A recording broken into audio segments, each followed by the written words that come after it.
tan વિધેય અને cot વિધેયનું પ્રતિવિધેય વિશે વાત કરીશું। તો પહેલા આપણે tan વિધેય વિશે જોઈ લઈએ। આગળ આપણે sin, cos, sec અને cosec વિશે વાત કરી લીધી। હવે આપણે બે વિધેયો વધે છે tan વિધેય। હવે અહીં જોઈ શકો છો તમે કે tan વિધેય ક્યાંથી ક્યાંનું વ્યાખ્યાયિત છે। તો આપણે આગળ પણ જોઈ લીધું હતું કે tan વિધેય r - 2n + 1 π/2 નો જે ગુણાંક આવે x માં એ બાદ કરી દેવાના થી r સુધી આપણે વિકસેલું છે, એટલે કે વ્યાખ્યાયિત થયેલું છે। આ કેમ કર્યું છે તમને ખબર છે? દાખલા તરીકે tan x લઈ લો તો tan x = sin x / cos x થાય છે। તો આપણને ખબર છે cos x ક્યારે 0 આવવો જોઈએ નહીં, 0 એલાઉડ નથી લેવાનો। તો cos x ક્યાં આગળ 0 આવે છે? તો અહીંયા આગળ 0 આવે છે। જો x બરાબર તમે 2n + 1 π/2 લેશો, હવે n z માંથી લેવાનો છે એટલે શું આવશે અહીંયા જવાબ? π/2, 3π/2, 5π/2 એ બધા આગળ cos શું થાય છે? 0 થાય છે, આપણને ખબર છે। આ બાજુ જોઈએ તો -π/2, -3π/2 એ બધા આવશે, બરાબર? તો અહીંયા આ બધા આગળ cos વિધેય છે એ 0 થાય છે, એટલે r માઈનસ આ આપણે લેવાનો હોય છે, આપણને એ તો ખબર છે। ઇન શોર્ટ તમે એટલું યાદ રાખો કે π/2 ના અયુગ્મ ગુણાંકો હોય એના સાથે cos વિધેય એટલે cos વિધેય 0 થાય છે, એટલે tan વિધેય તે આગળ વ્યાખ્યાયિત નથી। હવે આ tan વિધેયનો આપણે જોવું હોય તો કોના જેવું છે? પ્રદેશગણ। તમે જુઓ sec વિધેયનો પ્રદેશગણ એ જ છે, કારણ કે sec વિધેયમાં શું થાય છે? 1/cos થાય છે, એટલે 1/cos એટલે નીચે 0 આવવું જોઈએ નહીં, બરાબર? હવે આ વાત થઈ ગઈ। હવે અહીં તમે જુઓ tan વિધેયનો મેં આલેખ દોર્યો છે। tan વિધેયના આલેખમાં તમને ખબર છે કે π/2 ની આગળ આપણે વિધેય વ્યાખ્યાયિત થતું નથી, એટલે કે π/2 આગળ વિધેય વ્યાખ્યાયિત થતું નથી, એટલે કે π/2 ના નજીક જેમ જેમ અહીંયા ગ્રાફ જાય છે તેમ તેમ ઇન્ફાઇનાઇટ પહોંચી જાય છે, ઇન્ફિનિટી પહોંચી જાય છે, બરાબર? તો આ ગ્રાફ tan નો આવી રીતે આવે છે તો તમને ખબર જ છે। તો અહીંયાથી લઈ અહીંયા 0 આગળ 0 આવે છે, તમને ખબર tan 0 ની કિંમત શું આવે છે? 0 જ આવે છે, ઓકે? એ તો તમને ખબર છે। પરંતુ π/2 આગળ વ્યાખ્યાયિત નથી થતું, એટલે કે π/2 આગળ કેવું થતું જાય છે? ઇન્ફાઇનાઇટ થતું જાય છે। આ કંઈક cos જેવો જ છે, sec જેવો જ છે, બરાબર? sec વિધેયમાં આપણે કંઈક આમથી આમ કરતા હતા ઉપર, બરાબર? આમ કરતા હતા, પરંતુ અહીંયાથી જે આ રેપ આખું હતું એ નીચે આવી ગયું છે, એ તો આપણને ખબર છે। tan વિધેય કેવી રીતે કરી છે? તો 0 આગળ કરવટ લે છે, બરાબર? લપસણી જેવું। તો વોટર પાર્કની લપસણી અહીંયા આવી છે, જો આમ કરીને આમ લે છે પાય આગળ। એવી રીતે તમે નેગેટિવમાં જશો તો બી અહીંયા શું થશે? નેગેટિવમાં નથી જો, પેલા અહીંયા જુઓ તો અહીંયા જુઓ, અહીંયા મેં ઉપર પોખું દોડી નથી, પણ જો તમારે દોડવું હોય તો દોડી શકો છો। મેં કેમ નથી દોડી?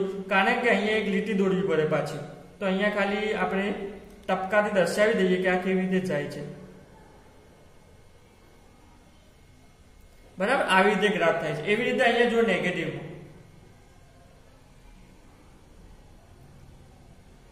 ઓકે? આવી રીતે તમે દર્શાવવું હોય તો દર્શાવી શકો, ના દર્શાવો તો બી કઈ વાંધો નથી। એટલે અહીંયા એક પાછી અહીંયા π/2 એટલે કે -3π/2 પાછું લખવું પડશે, એમ ગ્રાફ મોટો થતો જશે। હવે વાત થઈ કે tan નું પ્રતિવિધેય શોધવાનું છે, બરાબર? આપણે હવે tan નું પ્રતિવિધેય માટે આપણે શું હોવું જોઈએ? એક અને વ્યાપ્ત હોવું જોઈએ, વિધેય એક અને વ્યાપ્ત હોવું જોઈએ। પરંતુ અહીંથી તમે જોઈ શકો છો આ પ્રદેશગણ લેશું તો વિધેય એક અને વ્યાપ્ત નહીં થાય। બતાવો કેવી રીતે નહીં થાય? તો જેવી રીતે આપણે સાઈનમાં જોયું હતું ને એ જ જોવાનું, કારણ કે આપણને ખબર છે કે tan θ બરાબર શું થાય છે? sin θ/cos θ, બરાબર? હવે અહીંયા જો હું 0 લઈશ તો શું આવશે? tan 0 ની કિંમત 0।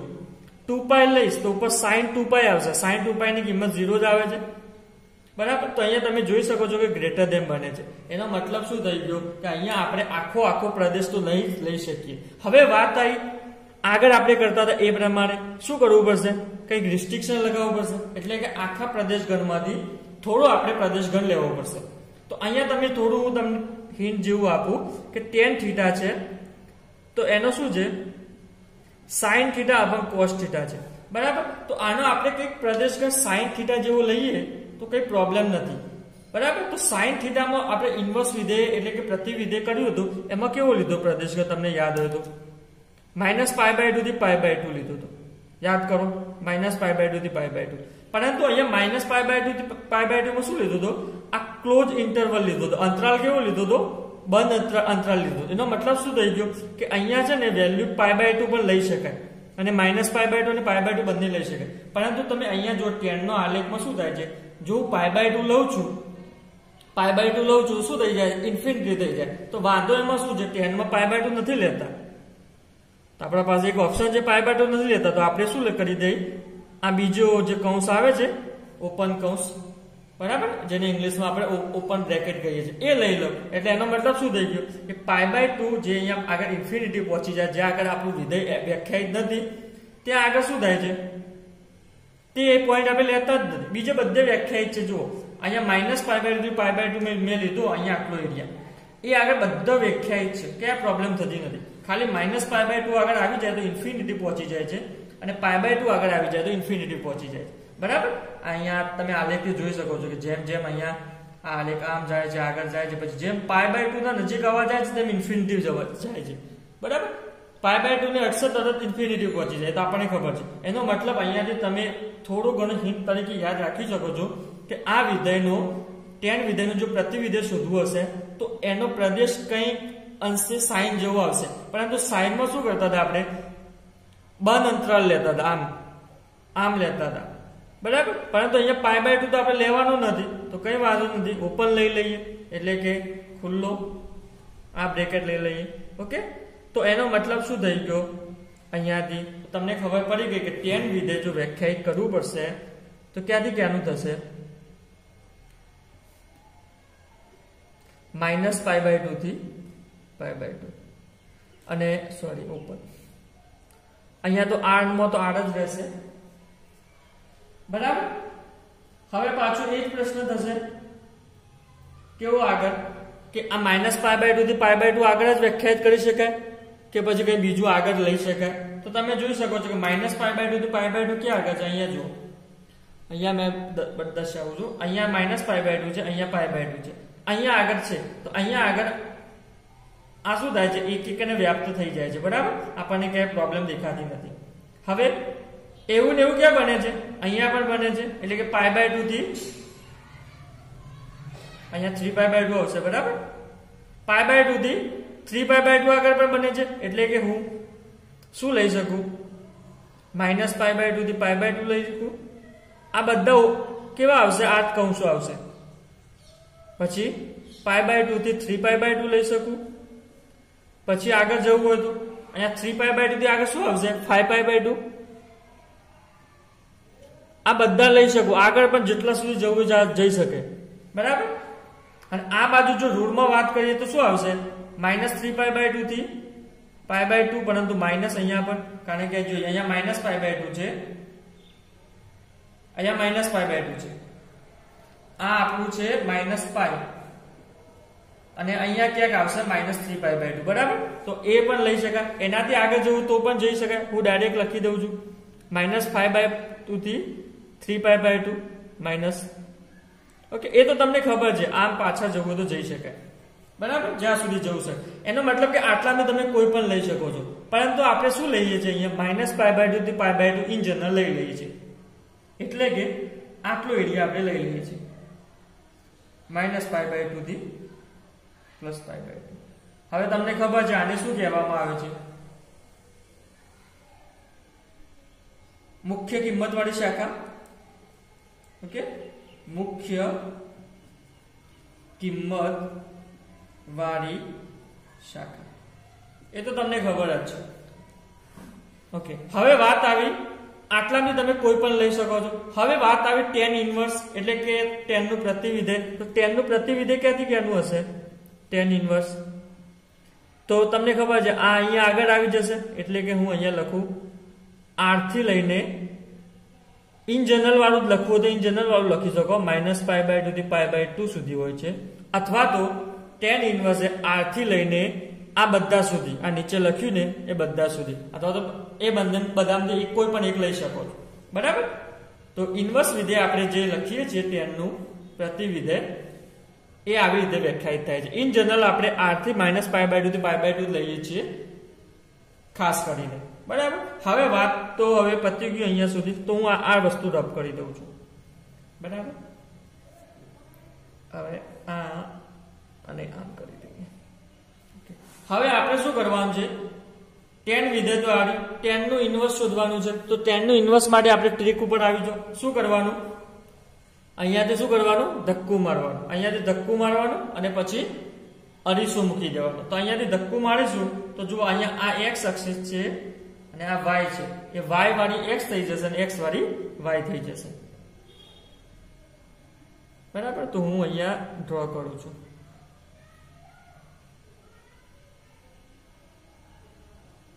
ઓકે, અહીંયાથી આમ કરીશ તો π/2 આગળ આપણે લીટી દોરવાની છે. તો લાલ લીટી દોરી દઉં π/2 આગળ.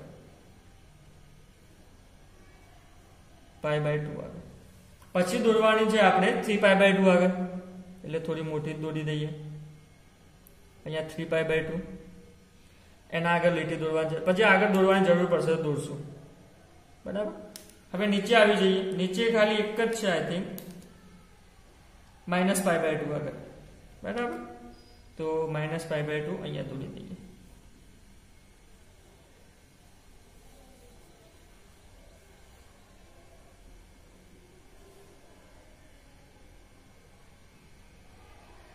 ઓકે, હવે આપણું કામ પૂરું થઈ ગયું. અહીંયા આગળ 0 છે. આ અક્ષિસ y થઈ જશે, આ અક્ષિસ x થઈ જશે. હવે તમે જુઓ, હું આ ગ્રાફને આમ કરીશ, અહીંયાથી આમ કરીશ તો તમને ખબર છે એ આ કેવી રીતે નમશે, આમ નમશે. એટલે પહેલા આપણે 0 આગળ જ વિચાર કરીએ. 0 આગળ જે છે આ રેખા કેવી નમશે, આમ થઈ જશે, આડી થઈ જશે. તો આડી થઈ જશે તો હું આડી દોરું. બરાબર. તો શું ક્યાંથી હેડે છે, ચાલે છે અહીંયાથી, જો π/2 થી જાય છે અને -π/2 તરફ જાય છે. તો અહીંયાથી એવી રીતે જ આપણે કરીએ. જુઓ અહીંયા π/2 થી જાય છે, અહીંયા -π/2. બરાબર. આ રેખા એક થઈ ગઈ. હવે આ બીજી લઈએ. બીજી ક્યાંથી આવે છે, -3π/2 થી π/2 તરફ જાય છે. જુઓ -3π/2 થી અહીંયા π/2 તરફ જાય છે. તો -3π/2 ક્યાં છે, અહીંયા આગળ -3π/2 આવશે અને એના વચ્ચે શું આવશે, પાઈ આવશે. બરાબર. તો અહીંયા પાઈ ને થોડોક નીચે લખી દઈએ, પાઈ. તો +3π/2 થી એ આમ કરીને આમ જાય છે. બરાબર, જોઈ શકાય છે. પછી જો લાસ્ટ વાળે દોરવી હતો પણ દોરી શકીએ છીએ. ચાલશે દોરવી નથી, જરૂર નથી. અથવા તો દોરવી હોય તો દોરી દઈએ. અહીંયા 3π/2 છે. તો અહીંયાથી આપણે દોરવી હોય તો આ ઉપર જશે. એટલે હું જો આ રેખા છે એને લાલથી કરું. અહીંયા સુધી આવે અને અહીંયા સુધી આવી અને આ કાળું થઈ ગયું. બરાબર. અહીંયા જુઓ, પરંતુ આ પોઈન્ટ કેવો હશે, 2π પોઈન્ટ હશે. મેં એરો મારી તમને બતાવ્યું છે. ઓકે. હવે એના નીચે આવી જઈએ. નીચે શું છે, -π/2 છે. એના સાથે એક રેખા પાછી બીજી ગઈ છે. તો તમે આમ કરીને જોઈ જ લેવાનું આ લેખ. અથવા તો તમે મોબાઈલમાં જોતા તો મોબાઈલ થોડો 90 એંગલ ઉપર કરી દેવાનું, એટલે સીધો આ લેખ દેખાઈ જશે. બરાબર. તો અહીંયા -π/2 થી ચાલે છે, -π થઈ, અહીંયા શું છે, -π. હવે આગળ અહીંયા દોરી નથી તો આપણે ખાલી દોરવું હોય તો દોરી શકો છો, ના દોરો તો બી ચાલશે. ઓકે. નથી દોરવું, ખાલી ખોટું આપણે અહીંયા શું થાય છે, કોમ્પ્લિકેટેડ થઈ જાય છે. તમે સમજી ગયા એટલે બહુ છે. બરાબર. નથી દોરવું. હવે અહીંયા આ થઈ ગયું. હવે આપણે શું કરવાનું છે, મિરર ઇમેજ જોવાની છે. એટલે કે આના વચ્ચે આપણે કાચ મૂકવાનો છે અને પછી જોવાનું છે કે કેવી રીતે દેખાય છે. હવે કાચ મૂકીશ તો તમને અહીંયાથી થોડું બતાવી દઉં કે કેવું થઈ જશે. તો જો હું અહીંયા કાચ મૂકીશ, અહીંયા આગળ દાખલા તરીકે 0 આગળનું તમે જોઈ લો, ખાલી 0 આગળ જ જોઈ લો. તો અહીંયા કાચ મૂકીશ તો શું થશે, અહીંયા રેખા કેવી છે, અહીંયા આમ આકારની છે. એટલે દાખલા તરીકે અહીંયા બતાવું, આમ છે, વધારે થઈ ગયું, આમ છે. ઓકે. તો હવે કાચ મૂકીશ તો કેવી થઈ જશે, આ ભાગ ઉપર જતો રહેશે, આ ભાગ ઉપર જતો રહેશે. એટલે અહીંયા જો હું બતાવું કેવી રીતે બનશે, આ પછી આ ઉપર છે તો ઢાળ નીચે આવી જશે. નીચે આવી જશે અને પછી આમ સીધી જો કેવી બનશે, આવી રીતે બનશે. ઇન શોર્ટ આપણે બોટલ જેવો આકાર બનશે. જો કાચ મૂકશું તો કાચ મૂકીને કેવું થાય છે એ આપણે અહીંયા બાજુમાં દોરી દઈએ. તો હું અને અહીંયા સાઈન વિધેય જે છે એ આપણે રફ કરી દઉં છું, બરાબર. અને પછી આપણે એનું પ્રતિબિંબ જોવાનો ટ્રાય કરીએ. ઓકે, તો અહીંયા આપણે મેં ગ્રાફ તોડી દીધો છે થોડો ઘણો, લીટી ને બધું. તો હવે તમે જોઈ શકો છો કે આપણે આનું પ્રતિબિંબ જોવાનું છે. અહીંયા પ્રતિબિંબ જોવું હોય તો અથવા તો બીજી રીતે કઈ રીતે જોવાનું, આપણે જૂની રીત પ્રમાણે જોઈએ. શું કરવાનું, અહીંયા પ્રતિબિંબ મૂકવું હોય, અરીસો મૂકીશું, શું આવશે? જે જમણું છે ડાબું થઈ જશે, ડાબું છે જમણું થઈ જશે. તો તમને ખબર છે જે જમણી બાજુ છે એ ડાબી બાજુ થઈ જશે અને જે ડાબી બાજુ છે એ જમણી બાજુ થઈ જશે. તો હું અહીંયા પ્રતિબિંબ કરું તો 0 આગળ સ્ટાર્ટ કરી. અહીંયા શું છે, આમ છે, આમ 0 આગળ આવે છે. તો હું અહીંયા પ્રતિબિંબ કરીશ. અહીંયા જુઓ, અહીંયા અહીંયા આમ છે, બરાબર. તો હું પ્રતિબિંબ કરીશ તો કેવું આવી જશે, જો જુઓ અહીંયા હું દોડું, આમ છે તો આ ડાબી બાજુ છે તો જમણી બાજુ થઈ જશે. એવું ને એવું આમ જમણી બાજુ. હું અહીંયા ટપકારી દોડું એટલે તમને ખબર પડી જશે. આવું થઈ જશે પ્રતિબિંબ મૂકીશ તો. અહીંયા જોઈ શકો છો, હું અહીંયા રફ કરી દઉં તો શું થશે, આ એ આમ થશે, બરાબર. હવે અહીંયા આમ થઈ ગયું, આ કેમ થઈ જશે, આમ.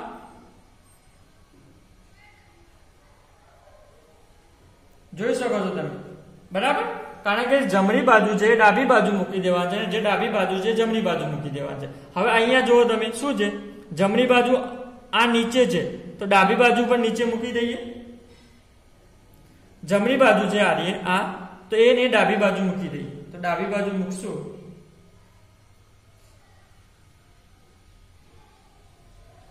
અહીંયા સુધી આ ડાબી બાજુ આવી ગયું. હવે આની વાળી આવી, આ શું છે, ડાબી બાજુ છે તો એને જમણી બાજુ મૂકી દે. એવું ને એવું આમ કરીને, આમ તો ના થાય, પરંતુ જે ઉપર છે ઉપરના પ્રમાણે જ રાખવાનું, બરાબર. અહીંયા મૂકી દીધું.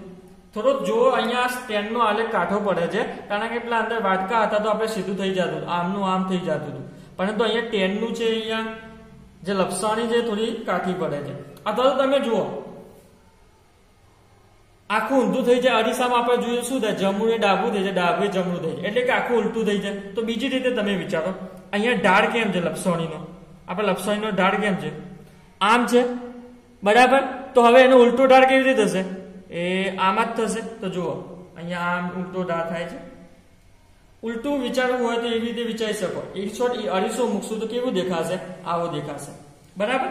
હવે અહીંયા શું છે, આમ ઢાળ છે તો કેવી રીતે થઈ જશે, ઉલટો આમ, એટલે કે આમ.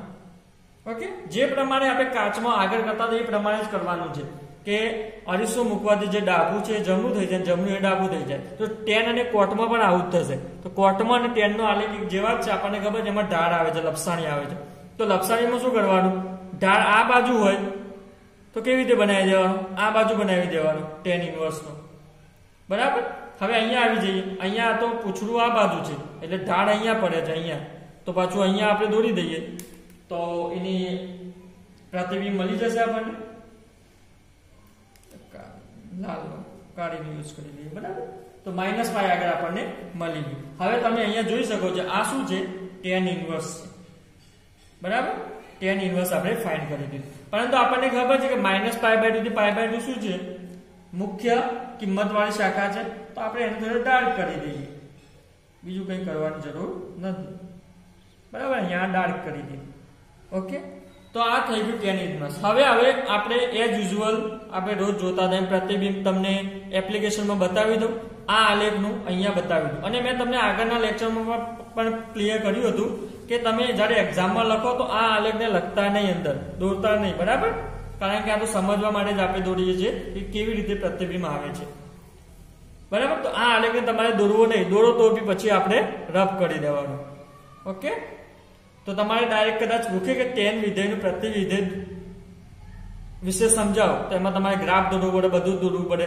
તો એમાં તમારે શું કરવાનું, tan વિધેય દોરવાનું અહીંયા ક્યાંક, અને પછી એના બાજુમાં શું બતાવી દેવાનું કે એનું પ્રતિવિધેય tan ઇનવર્સ લખી દેવાનું, બરાબર. પરંતુ આ વચ્ચે કે આવવું જોઈએ નહીં, અને આપણે સરળતા ખાતર લખી દેવાનું, પછી રફ કરી દેવાનું, બરાબર. તો હું તમને આનો પ્રતિવિધેય એપ્લિકેશનની મદદથી બતાવું. તો હું અહીંયા પહેલા રફ કરી દઉં છું. ઓકે, તો તમે અહીં જોઈ શકો છો જે જમણી બાજુ દેખાય છે વિડીયોમાં, એ શું છે, આપણો ટેનનો આલેખ છે. કયો ઊભો કર્યો તો એ નીચેથી, બરાબર. અને જે ડાબી બાજુ દેખાય છે એ શું છે, ટેન ઇન્વર્સ છે. તમે તમારી નોટબુકમાં ટેન ઇન્વર્સ પહેલાંથી દોરીને રાખજો અને પછી અહીંયા જોજો આ વિડીયોમાં આગળ, તો તમને ખબર પડી જશે કે ટેન ઇન્વર્સનો આલેખ જે ડાબી બાજુ દેખાય છે એ જ છે. એટલે આ પ્રતિબિંબ આપણને અહીં દેખાય છે. ઓકે, તો હવે આપણે કોટ વિધેયનું પ્રતિવિધેય જોઈ લઈએ. આગળ આપણે 5 વિધેયોનું પ્રતિવિધેય તો જોઈ લીધું હતું. હવે લાસ્ટ આપણું કોટ વિધેય બચ્યું છે. તો કોટ વિધેયનું પ્રતિવિધેય શોધતા પહેલા આપણને ખબર છે કે પ્રતિવિધેય શોધવા માટે એક એને વ્યાપ્ત થવું જોઈએ કોટ વિધેય, એ તો આપણને ખબર છે, બરાબર. એ પહેલા આપણે કોટ વિધેય ક્યાં ક્યાં આગળ વ્યાખ્યાયિત થાય છે, એટલે કે ક્યાંથી ક્યાંનું વ્યાખ્યાયિત કરેલું વિધેય છે. તો આપણને ખબર છે કોટ વિધેય r માઇનસ x એવા પોઈન્ટ r માંથી બાદ કરી દેવાના કે જે x બિલોંગ્સ ટુ n પાઈ હોય, એટલે કે પૂર્ણાંકોના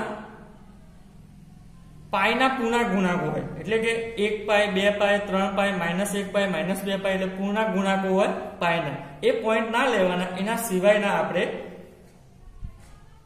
કોટ વિધેયમાં લેવાના.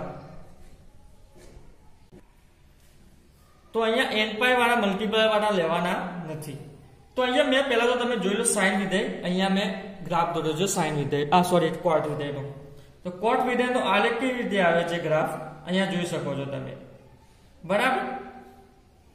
હવે કોટ વિધેય એટલે કે cot x બરાબર cos x upon sin x. Okay, તો તમને ખબર છે π/2, તો cos π/2 શું થશે, cos π/2 શું થશે, 0 થશે. એટલે કે 0 બાય ગમે તે હોય તો 0 જ વેલ્યુ આવવાની છે. એટલે જો અહીંયા 0 આવે છે, અને જેમ જેમ જે ઉપર જાય છે cos ની વેલ્યુ આપણે વધારે લેતા જઈએ છીએ, એમ જ્યાં સુધી 0 સુધી આવે છે તો 0 શું થઈ જાય છે, આપણને ખબર છે cot 0 ની વેલ્યુ શું થાય, cos 0 એટલે 1, sin 0 0 થઈ જશે. એટલે કે આ ઇન્ફાઇનાઇટ સુધી પહોંચી જશે. એટલે કે 0 અહીંયા લેવાનો નથી ઇન શોર્ટ, પરંતુ જેમ જેમ 0 ની નજીક જાય છે આ વેલ્યુ, આ ગ્રાફ એમ ઇન્ફાઇનાઇટ તરફ જતો જાય છે. એવી રીતે જેમ જેમ આ બાજુ પાઈ તરફ જાય છે એમ ઇન્ફાઇનાઇટ તરફ જતો જાય છે. આ તમને ગ્રાફ વિશે માહિતી તમને ખબર છે. આપણે ખબર હતી કોટમાં આમ આવે છે, તો ટેનમાં કેમ હતો, આમ હતો, બરાબર, આમ ડાળ હતો ટેનના આલેખમાં, બરાબર, ભૂલ ના થાય એના માટે. હવે આપણે શું શોધવાનું છે, કોટ ઇન્વર્સ શોધવાનું છે. કોટ ઇન્વર્સ શોધવાનું છે. તો કોટ ઇન્વર્સ માટે આપણને ખબર છે કે કોટને શું થવું જોઈએ પડશે, 1 અને વ્યાપ્ત થવું પડશે. તો આપણે આ પ્રદેશ ઘન લઈ લઈએ અત્યારે જે આપેલો છે મેન આપણને એ, અને જોઈએ કે કોટ વિધેય 1 અને વ્યાપ્ત થાય છે. તો અહીંયા જોઈ લઈએ. ચલો, આ કોટ વિધેય છે, બરાબર. આ આપણો r છે અને આ પ્રદેશ ઘન છે, બરાબર, r માઇનસ સમથિંગ, અને વિધેય આપણું આપેલું છે cot x. હવે તમે જુઓ cot x બરાબર હું અહીંયા π/2 લઉં. π/2 ની વેલ્યુ શું મળશે, cot π/2 ની વેલ્યુ 0 મળશે.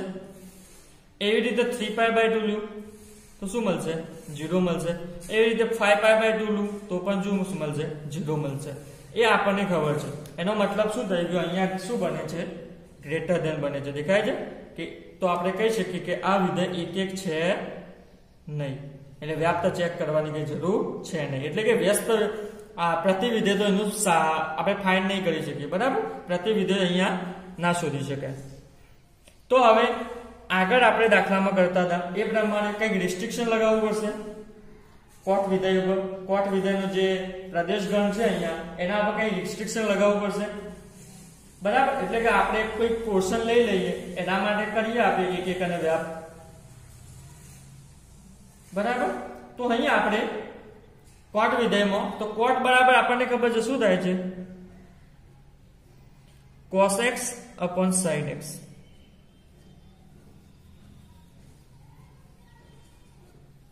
બરાબર. તો કોટ વિધેયનો આપણે રિસ્ટ્રિક્શન લગાવીએ. તો કોટ વિધેયનું હું રિસ્ટ્રિક્શન અંદર લગાવું છું. તો કોટ વિધેય ફોર એક્ઝામ્પલ હું અહીંયાથી લઉં છું, કોટ વિધેય 0 થી પાઈ છે આખું r, બરાબર. એટલે કે પ્રદેશ ઘન ઉપર 0 થી પાઈ જ લઉં છું. હવે તમે અહીંયા જુઓ આલેખમાં 0 થી પાઈ ક્યાં આગળ આવે છે, આ 0 આ પાઈ, બરાબર, એના વચ્ચે આવે છે. હવે જો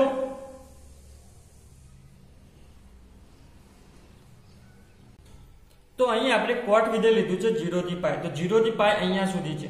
જો તો આના વિસ્તારમાં કઈ કોઈ આવશે તો તમે જોઈ શકો છો 0 થી પાય એટલે કે આ 0 થી પાય ના વચ્ચે કયો આલેખ આવે છે? આ આલેખ આવે છે, આ વાળો, બરાબર, અહીંયા સુધી. પરંતુ અહીંયા તમે જોઈ શકો છો, આપણને ખબર છે કે કોટ 0 ની વેલ્યુ શું થાય છે? ઇન્ફિનિટિવ થાય છે.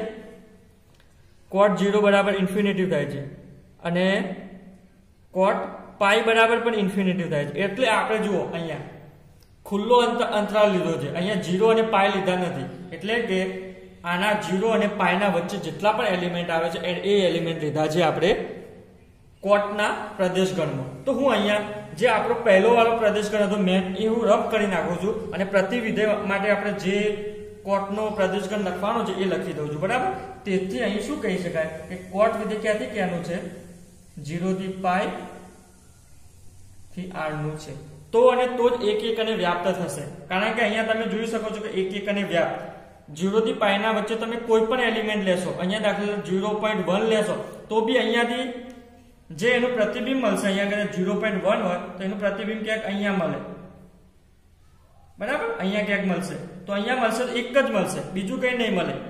ઓકે, એના મતલબ કે એક એક થઈ ગયું. હવે એવી રીતે આનું ઉલટું વિચાર, તો ગ્રાફ ઉપર કઈ કદાચ અહીંયા એક પોઈન્ટ હશે, એનું પૂર્વ પ્રતિબિંબ અથવા તો એનું ઉલટું પ્રતિબિંબ, બરાબર, સપ્રદેશમાંથી પ્રદેશગણમાં જાય એવી રીતે પૂર્વ પ્રતિબિંબ. તો એ કઈ રીતે મળશે? તો આના માટે અહીંયા જ મળશે એલિમેન્ટ, બરાબર. તો આપણને ખબર છે કે એક એક અને વ્યાપ્ત તો થઈ જ જાય છે અહીંયાથી. ઓકે, તો 0 થી પાઈ r સુધીનું આપણે વિધેય વ્યાખ્યાયિત કર્યું છે. હવે આપણને ખબર છે, અહીંયા તમે જોઈ શકો છો કે 0 થી પાઈ તો બરાબર છે સર, એ તો થાય છે, પરંતુ એવું ને એવું અહીંયા પણ થાય છે, પાઈ થી 2 પાઈ થાય છે. એટલે કે આ જુઓ, આ પાઈ લઉં અને આ 2 પાઈ લઉં, તો એના માટે પણ થઈ જાય છે, બરાબર. તો એ પણ લઈ શકાય, હા લઈ શકાય. એવી રીતે આપણે નેગેટિવમાં જઈએ, અહીંયા ગ્રાફ ઉપરથી જુઓ શું છે, અહીંયા -π/2 છે, અહીંયા -π છે, આ -π/2 અહીંયા વચ્ચે છે અને અહીંયા -π છે, બરાબર. તો -π એટલે કે 0 થી -π અથવા તો -π થી 0 એ પણ લઈ શકો, કારણ કે એમાં પણ એક એક અને વ્યાપ્ત છે. એનો મતલબ શું થઈ ગયો અહીંયા કે તમે પ્રદેશગણ કયો લઈ શકો? અહીંયા -π નથી લેવાનો, એટલે ખુલ્લો અંતરાલ લખવાનું, -π થી 0, પછી આ છે એનો 0 થી π, પછી π થી 2π. આગળ જવું તો બી તમે જઈ શકો 2π થી 3π, બરાબર. પરંતુ તમારે એટલું યાદ રાખવાનું છે કે કોટ વિધેયમાં આપણે શું નથી લેવાનું? જે આ પાઈ છે, 0 છે, n એટલે કે nπ લેવાના નથી. nπ જ્યાં n બિલોંગ્સ ટુ z હોય એ કોટ વિધેયમાં લેવાના નથી, બરાબર, લેવાના નથી. ઓકે, તો તમે એવી રીતે યાદ રાખી શકો છો. અને આ બાજુ જવું હોય તો બી તમે જઈ શકો છો. શું આવશે આગળ? અહીંયા જો પાઈ અને 2π છે તો અહીંયા -2π થી -π, બરાબર. આમ ઊંધું તો -2π આગળ આવશે, બરાબર. તો આમાંથી તમે કોઈ પણ પ્રદેશગણ લઈ શકો છો. પરંતુ અહીંયા આપણે ખબર છે કે આપણે કઈ શાખા લીધી છે? 0 થી π વાળી, એટલે કે આ જ વાળી આપણે શાખા લીધી છે. તો આપણને ખબર છે કે આ શાખાને શું કહેવામાં આવે છે? કઈ શાખા કહેવામાં આવે છે? મુખ્ય કિંમત વાળી શાખા કહેવામાં આવે છે, અથવા તો મુખ્ય શાખા કિંમત પણ કહેવાય, વાળી શાખા. આને પ્રિન્સિપલ વેલ્યુ બ્રાન્ચ પણ કહેવામાં આવે છે, બરાબર. ઇંગ્લિશમાં પ્રિન્સિપલ વેલ્યુ બ્રાન્ચ, પ્રિન્સિપલ એટલે મુખ્ય, બરાબર. હવે અહીંયા થઈ ગયું કોટ વિધેય એક એક અને વ્યાપ્ત થઈ ગયું. હું અહીંયા રફ કરી દઉં છું, બરાબર. તમારે લખી દેવાનું કે કોટ વિધેય આવી રીતે -π થી 0, 0 થી π, π થી 2π આમાંથી કોઈ પણ જગ્યાએ વ્યાખ્યાયિત થઈ શકે છે. પરંતુ જ્યાં આગળ આપેલું ના હોય ત્યાં આગળ આપણે શું લઈ લેવાનું? મુખ્ય કિંમત વાળી શાખા. તો અહીંયા મુખ્ય કિંમત વાળી શાખા કઈ છે? 0 થી π, બરાબર, આટલી છે. હવે કોટ ઇન્વર્સ શોધી, તો આપણને ખબર છે કોટ ઇન્વર્સ ક્યાંથી ક્યાંનું મળશે? આના માટે તો r અહીંયા આવશે અને 0 થી π સપ્રદેશમાં જતું રહેશે, કે r થી 0 થી π સુધીનું આપણે કોટ ઇન્વર્સ વિધેય ફાઇન્ડ કરવાનું છે. તો કોટ ઇન્વર્સ વિધેય આપણે અહીંયા ફાઇન્ડ કરીએ તો આપણે આગળ જે પ્રમાણે કરતા હતા એ પ્રમાણે જ કરીએ. આને આપણે શું કરવાનું છે? આમ કરી દેવાનું છે, એટલે કે 90 એંગલ એ એન્ટી ક્લોકવાઇઝ એટલે કે જે આપણે ઘડિયાળનો કાંટો ફરે છે એની વિરુદ્ધ દિશામાં 90 ના ખૂણા સુધી લઈ જવાનું છે. તો 90 ના ખૂણા સુધી લઈ જઈશ તો આ રેખા ક્યાં આવી જશે? અહીંયા આવી જશે. આ રેખા ઉપર જતી રહેશે. તો હું અહીંયા ડ્રો કરી દઉં ફટાફટ.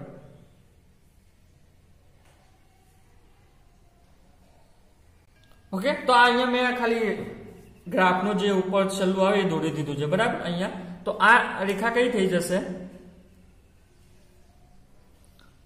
આ એક્સિસ વાય એક્સિસ થઈ જશે, વાય, અને આ આપણી થઈ જશે એક્સ એક્સિસ, બરાબર. તો અહીં તમે જોઈ શકો છો આપણે શું કરવાનું છે, આને 90 એંગલે આમ કરવાનું છે. તો અહીંયાથી હું આમ ચક્કર ફેરવીશ તો શું થશે? પહેલા આપણે જે મેન છે એ જ જોવાનું, π/2 વાળું જોવાનું. તો π/2 વાળું કેવી રીતે થઈ જશે? અત્યારે ઢાળ કેવો છે? અહીંયા અત્યારે ઢાળ જોવો હોય તો એ આમ છે, બરાબર. અને આમ કરીશ તો કેવો ઢાળ થઈ જશે? એ આમ થઈ જશે, બરાબર. તો આપણે ઇન શોર્ટ એમ જ દોરવાનો છે, બરાબર. ઢાળ, તો ઢાળ અહીંયા હું દોરું તો તમને ખબર છે 0 થી લઈને ચાલુ કરવાનું છે. તો અહીંયા 0 થી લઈ ઉપર જશે અને પાઈ સુધી જશે. તો પાઈને ટચ કરવાનું નહીં, બરાબર. એટલે કે જેમ જેમ પાયના નજીક જાય છે તેમ તેમ ઇન્ફિનિટી પહોંચી જાય છે. એવી રીતે અહીંયા પણ બધા ઢાળ આવા જ બનાવી દેવાના. કોટ અને 10 માં તો આવું જ કરવાનું. એક ઢાળ આપણને ખબર પડી જાય એના પછી તો બધા એના જેવા જ બનાવી દેવાના, બરાબર.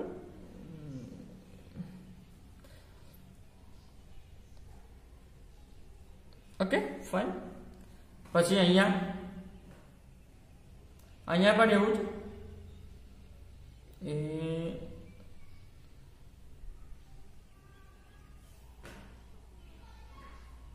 ઓકે, ફાઇન, બરાબર. તો આ આપણું કોટ વિધેય નો આપણે જે ઊંચું કર્યું એ કરી દીધું. હવે આપણે શું કરવાનું છે? આનું પ્રતિબિંબ જોવાનું છે. આનું પ્રતિબિંબ જોવા માટે 10 માં આપણે જે પ્રમાણે કરતા હતા એ પ્રમાણે જ કરવાનું છે, બરાબર. 10 માં આપણે, તમને ખબર હશે કે 10 માં આપણે કેવી રીતે ઢાળ આવતો હતો? અહીંયા આમ ઢાળ આવે છે. 10 માં કેમ આવતો હતો? આમ આવતો હતો કદાચ, આઈ થિંક. ઓકે, તો જે પ્રમાણે આવતો તમે જોઈ લેજો. તો અહીં તમે જોયું તો 10 અને કોટ એક જેવું થોડું લાગે છે, પરંતુ 10 માં શું ફરક છે કે 10 માં જે આવો આલેખ જાય છે, આમ ઢાળ કેવી દિશામાં જાય છે એવું નથી જોતો,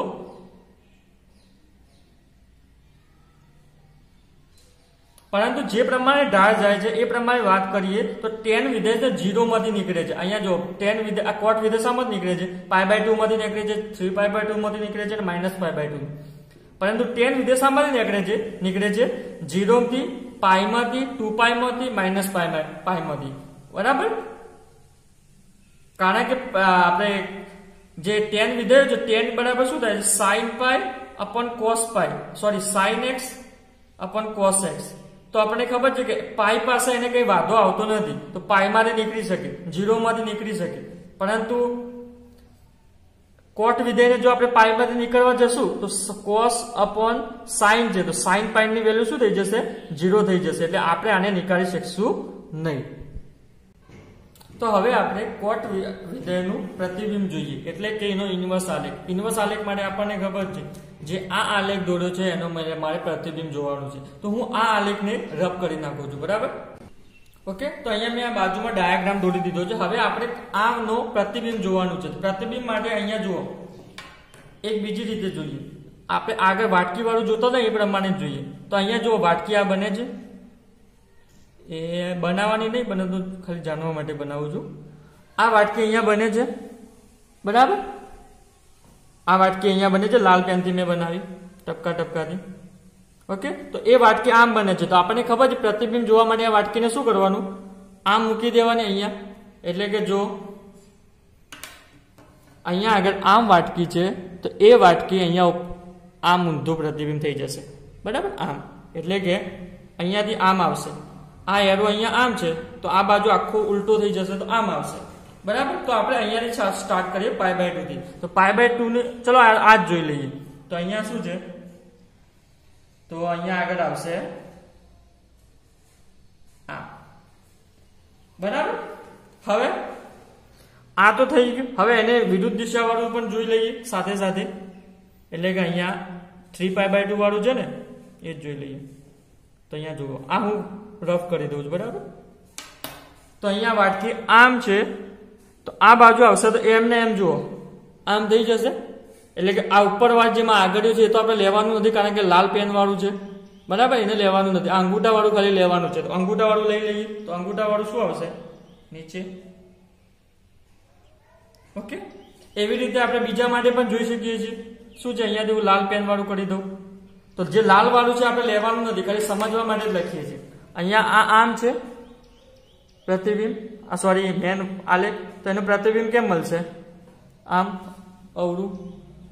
અંગૂઠા વાળું જુઓ, અંગૂઠા વાળું આપણે લેવાનું છે તો એનું આમ કરીને આમ કરીશ એટલે શું થઈ જશે અંગૂઠો ઉપર જ આવશે, બરાબર. અહીંયા હું તમને ખબર પડે અહીંયા આમ લેવાનું છે તો અહીંયા એ આમ કરીશ તો આખો મારો હાથ આખો ઉલટો થશે, અહીંયા ફાવતું નથી, ઇનશોર્ટ આમ આવશે, બરાબર. તો એનો મતલબ શું થઈ ગયો, આ વાળું ક્યાં આવી જશે ઉપર આવશે, લાલ કાળો જે બ્લેક કલરનું છે એ, તો બ્લેક કલરનું ઉપર લખું એટલે કે ઓકે. હવે એવી રીતે આને મૂકી નાખો, બાજુ વાળો જુઓ જે નીચે છે નીચે જ રહેશે, એ ઉપર આવવાનું નથી, પરંતુ ખાલી જુઓ અહીંયા આમ છે તો હું અહીંયા હવે પાછું એ પ્રતિબિંબ આમ થઈ જશે. આપણે તમે અંગૂઠો યાદ રાખો, અંગૂઠો શું છે જે આપણે દોરવાનું છે, તો લાલ વાળું તો આપણે ખાલી એને ઇમેજિન કર્યું છે, સપોઝિસ કર્યું છે, બરાબર, ધાર્યું છે. તો આ વાટકી આમ છે તો આપણે લેવાનું છે આમ, બરાબર. તો અંગૂઠો વાળું તો નીચે જ આવે છે તો નીચે લઈ જાઓ.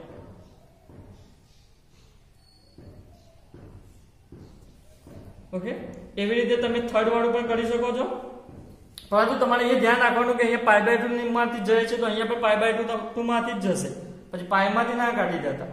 પાઈમાંથી શું જતું હતું, tan વાળું જતું હતું, એટલે તમારે આ પોઈન્ટ યાદ રાખવા પડશે કે શામાંથી નીકળે છે, અને તમને ખબર પણ પડી જશે. આપણે શું લીધું છે 0 થી π લીધું છે, અને એમાં 0 અને π તો લેવાના નથી, તો શામાંથી નીકળશે, π/2 માંથી નીકળશે. ઓકે, અને tan નો આલેખ તમે cot નો આલેખ તમે જે 11મા ધોરણમાં ભણ્યા હતા એના ઉપરથી પણ થઈ જાય છે. હવે અહીંયા આવી જાવ લાસ્ટ વાળું, અહીંયા પાછું આ વાટકી બની,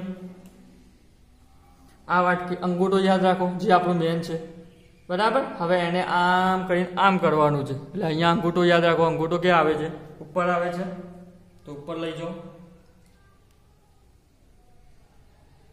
ઓકે, હવે એવી રીતે બીજું રહી ગયું આ, તો આમાં તો આમ છે એને આમ પાછું લઈ લેવાનું છે, પાછું પ્રતિબિંબ, એટલે અંગૂઠો અહીંયા જ આવે છે તો અંગૂઠો ક્યાં જાય છે નીચે જાય છે, બરાબર. તો આ આપણો ઢાળ બની જાય છે, બરાબર. તો આ આપણું બની જાય છે cot ઇન્વર્સ. ઓકે, અને આપણને ખબર છે કે 0 થી π શું છે મુખ્ય શાખા, 0 થી π. તો અહીંયા 0 થી π, 0 થી π માં કેવો આલેખ આવે છે, આડો આવે છે, અહીંયા આવે છે, બરાબર. તો આ આપણી મુખ્ય શાખા કિંમત થઈ જશે.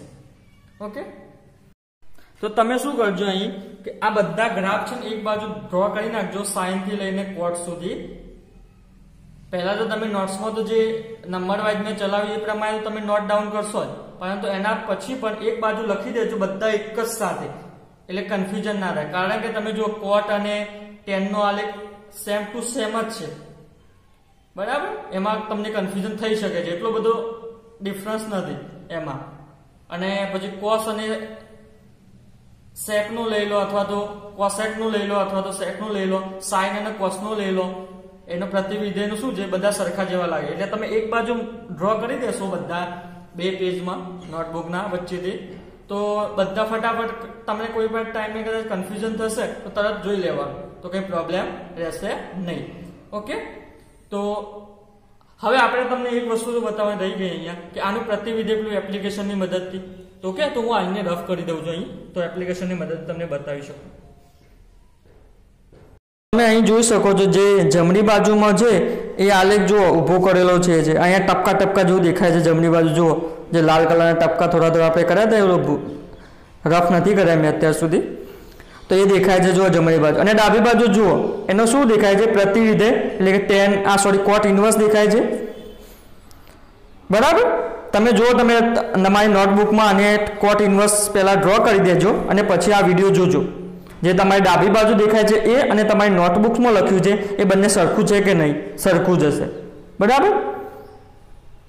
ઓકે, તો અહીંયા આપણે એક શોર્ટમાં બધું જ જોઈ લઈએ કે ત્રિકોણમિતિય આપણે પ્રતિવિધેય જે વ્યાખ્યાયિત કર્યા હતા એ કયા અને એમનો પ્રદેશ શું છે અને એમનો સહપ્રદેશ શું થાય છે એ અહીંયા લખી દઈએ. તો ત્રિકોણમિતિય પ્રતિવિધેય લખું છું, બરાબર?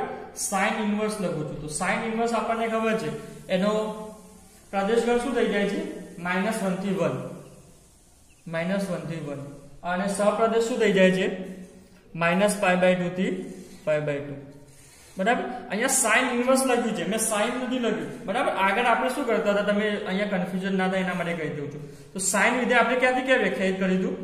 -π/2 થી π/2 વ્યાખ્યાયિત કરીએ અને -1 થી 1 વ્યાખ્યાયિત કરીએ તો આપણને આનું શું મળશે? પ્રતિવિધેય મળશે, એટલે કે ઇન્વર્સ મળશે. તો શું મળશે આપણને? સાઇન ઇન્વર્સ મળશે. તો સાઇન ઇન્વર્સ ક્યાંથી ક્યાંનું મળશે? -1 થી 1, -π/2 થી π/2, જે ઉપર આપણે લખેલું છે. બરાબર? તો અહીંયા સાઇન ઇન્વર્સ નું આપણે લખીએ છીએ પ્રદેશ ગણ, સાઇન નો નથી લખતા. સાઇન આપણે એટલા માટે શોધવું પડે છે કે આ પ્રદેશમાં શું થઈ જાય છે? એક અને વ્યાપ્ત થાય છે એના માટે. બરાબર? આ પ્રદેશમાં એટલે એક અને વ્યાપ્ત થાય એટલે સાઇન ઇન્વર્સ આપણે શોધી શકીએ, પરંતુ અહીંયા સાઇન ઇન્વર્સ નું જ આપણે લખીએ છીએ. બરાબર? તો હવે અહીંયા સાઇન ઇન્વર્સ નું થઈ ગયું. હવે કોસ ઇન્વર્સ નો પ્રદેશ ગણ લખી દઈએ. તો એના જેવો જ છે, -1 થી 1 જ છે અહીંયા તો. અને આપણને ખબર છે આ શું થઈ જાય છે? 0 થી π સુધી. પછી એવી રીતે કોસેક ઇન્વર્સ લખી દઈએ, જે પ્રમાણે આપણે પ્રૂફ કર્યું હતું એ જ લખી દઈએ. તો કોસેક ઇન્વર્સ નો ખબર છે r - -1 થી 1. બરાબર? પ્રદેશ ગણ અને વચ્ચે લીટી દોરીએ અને સહપ્રદેશ આવશે -π/2 થી π/2, જેવો આપણે સાઇનમાં આવે છે એના જેવો જ આવે છે. પરંતુ આમાં શું કરવું પડે છે? કોસેકમાં આપણને ખબર છે 1/sin થાય છે. તો sin -π/2 થી π/2 ના વચ્ચે શું કયું એલિમેન્ટ આવે? sin, કે જેને 0 કરી નાખે sin. તો sin 0 ખબર છે આપણને? 0 માઇનસ કરી દેવાનું, કારણ કે -π/2 થી π/2 ની વચ્ચે 0 આવે છે, એને આપણે દૂર કરી દઈએ. હવે આવે છે sec ઇન્વર્સ. તો sec ઇન્વર્સ નો પ્રદેશ ગણ તો એના જેવો જ છે, -1 થી 1. ઓકે, અને સહપ્રદેશ આપણને ખબર છે કેવો આવે છે? 0 થી π આવે છે. પરંતુ એમાં આપણને ખબર sec એટલે 1/cos. cos ક્યારે 0 થાય? π/2 આગળ. તો અહીંયા 0 થી π માં કયો એલિમેન્ટ આવે છે? π/2 આવે છે. તો π/2 ને આપણે કાઢી દઈએ. sec થઈ ગયું. હવે tan આવી ગયું, tan ઇન્વર્સ. તો tan ઇન્વર્સ માટે આપણને ખબર છે અહીંયા r જ છે મોટો, અને π/2 થી -π/2 થી π/2 જ છે, જેવો sin માં છે એવું જ છે. પરંતુ અહીંયા π/2 આપણે લઈ શકતા નથી, એટલે કે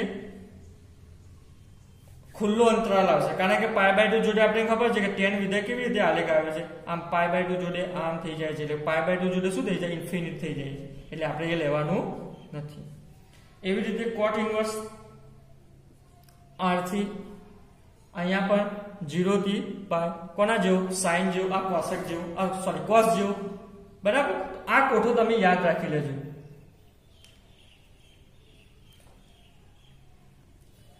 એક માર્કરમાં પૂછાઈ શકે છે, એક માર્ક્સમાં, અને બીજે પણ ઘણી જગ્યાએ કામ આવશે, પરંતુ એક માર્ક્સમાં પણ પૂછાઈ શકે છે કે કોસેક ઇન્વર્સ નો પ્રદેશ ગણ શું થાય, સ્વપ્રદેશ ગણ શું થાય.